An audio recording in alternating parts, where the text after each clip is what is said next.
I didn't know he was cheating. He told me he was in his late 30s, never married, and there were no pictures of his family on his social media, so I trusted him. I was 18. I know him being interested in someone so much younger should have been a red flag, but I'd only recently got away from a pretty abusive home, and having someone treat me like an adult made me feel special. But then I got pregnant. We weren't planning on it, but I was happy. I feel so stupid now, but I really thought we could build a life together. He tried to pressure me into aborting, and when I said no, I've no judgment for anyone who would terminate in my situation, but I couldn't imagine doing it, and it's not an easy thing to get access to where I live. He just ghosted me entirely. I ended up finding his real Facebook account. Everything he told me except his first name was a lie. He's 45 and was married with 2 kids, the oldest being only 3 years younger than me. I ended up messaging his wife. I'll call her Mary for this. She asked me a few questions, thanked me, and promised she didn't blame me, and I thought that was that. When my son was born, I gave him my last name and told the hospital staff I didn't know who the father was because I was embarrassed about what I'd done. 6 months later, Mary reached out to me. She told me the divorce was ongoing. She'd separated from her husband. He basically ditched their family entirely as soon as he was found out, which makes sense in hindsight, and wanted to know if I'd be okay meeting up to talk about things. I agreed, and TBH basically had a breakdown in Starbucks while talking to her. I dropped out of college. My applications for government assistance were taking too long. My own parents wanted nothing to do with me, and I was at risk of losing my apartment. I felt like a failure and was considering giving my son up for adoption because I didn't think I'd be able to care for him. I still feel awful about her having to comfort me, but she did. She outright hugged me despite everything. And a week later, she reached out again saying she'd talked to her kids and that if I wanted, I could come and stay with her family. I've been living with them for almost a year now. My room used to be Mary's husband's games room, apparently, but now it's me and my sons. It was very awkward at first, especially with the kids, but they never hated me for what I did, and after some adjusting we've been getting on well. We hang out sometimes at home and stuff.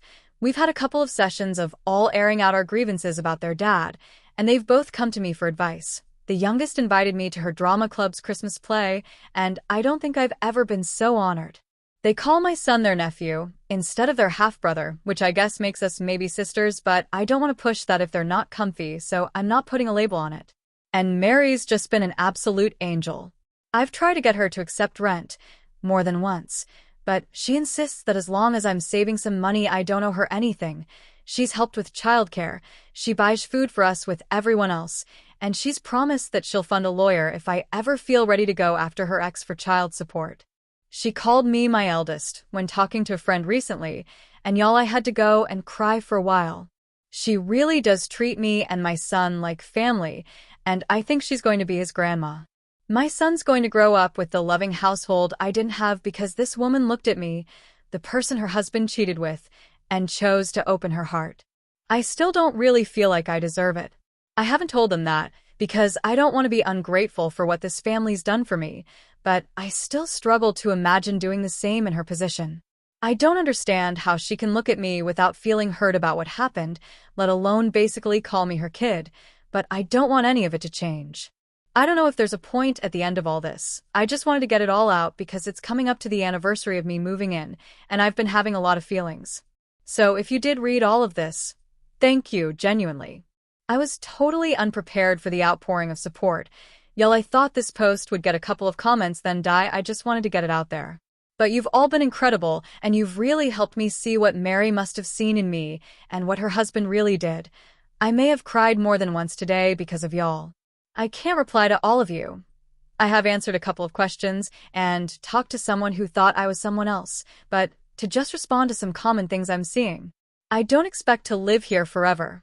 But Mary's been clear that I don't need to move out, and after rushing to get away once in my life, I don't want to do it again. For now, I'm working and saving up and hope to move out sometime next year. I might think about going back to school, but it depends on how things shake out. I don't think I could manage work, college, and my son at the same time, at least when he's still so young, and I really don't want to ask for any more from Mary and the kids. I do plan to go after child support eventually, but I'm afraid of having to face Mary's ex-husband in court, or at all. TBH, so it's something I'm working up to. I do help around the house. I'm on the chore rota, and I buy groceries, etc., when Mary doesn't. I do pay Mary's eldest to look after my son on occasion. I've offered to pay Mary, too, but like the rent, she insists I keep it, and she's paying for his daycare. For the anniversary, I'm going to have a friend of mine watch my son, and take them all out for a nice dinner as a way of saying thanks. I know it's the least I can do, but I'm trying. I might show Mary this post, but I'm not sure at the moment. It might not feel like it. I'm not sure how I'm coming across, but to me I've been quite raw here, and I also don't want to put anything more onto her. But I will definitely tell her how I feel, and make sure she knows how much she and her family mean to me. Love. I'll try and answer any more specific questions that come up, but genuinely, to all of you, from a girl who once thought everyone would hate her for what she did, thank you for listening.